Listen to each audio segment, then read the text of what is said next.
నిరీక్షణ prayer house మరియు centre సంఘముల తరపున ప్రభువైన యేసుక్రీస్తు శ్రేష్టమైన నామంలో మీ అందరికీ నూతన సంవత్సర శుభాకాంక్షలు.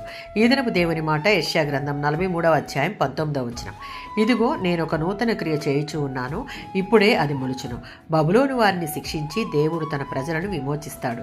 వారి పట్ల నూతన క్షమాపణ, దీవెనలు, పునరుద్ధరణ అనే ఒక నూతన క్రియ జరిగిస్తాడు. అందును బట్టి వారు తమ దేవునిని కీర్తిస్తారు అని ఈ అధ్యాయం తెలియజేస్తూ ఉంది. మునుపటి వాటిని, పూర్వకాలపు సంగతులను జ్ఞాపకము చేసుకొనుకుడి అని దేవుడు తన ప్రజలకు చెప్తూనే వారు క్రొత్త నిర్గమం మీద దృష్టి పెట్టాలని కోరుకుంటూ ఉన్నాడు. ఇది ఆయన చేయబోయేటటువంటి నూతనమైన క్రియ.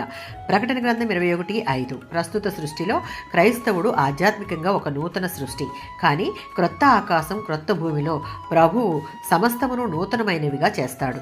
లిఖితమైన దేవుని వాక్యము నమ్మదగినది, నిజమైనది. 2 కొరింథీయులకు రాసిన పత్రిక 5:17. దేవుడు మన జీవితాలలో నూతన క్రియ జరిగించాలి అంటే క్రీస్తు యేసుని విశ్వసించి రక్షకుడిగా అంగీకరించి పరిశుద్ధాత్మ పరిపాలన క్రింద ఉన్న నూతనమైన వ్యక్తిగా మార్చబడాలి. దేవుని పోలికలోనికి మార్చబడి నూతన స్వరూపం ధరించుకోవాలి. అనగా పాత తలంపులు, ప్రవర్తన, ఉద్దేశాలు పోయి నూతనమైన తలంపులు, సజీవమై ఉన్న వాక్యమునకు అనుగుణంగా జీవించేవారుగా ఉంటే దేవుడు వారి ఎడల తన కృపను కృమ్మరించి నూతన కార్యములు చేయుటకు సిద్ధంగా ఉంటాడు.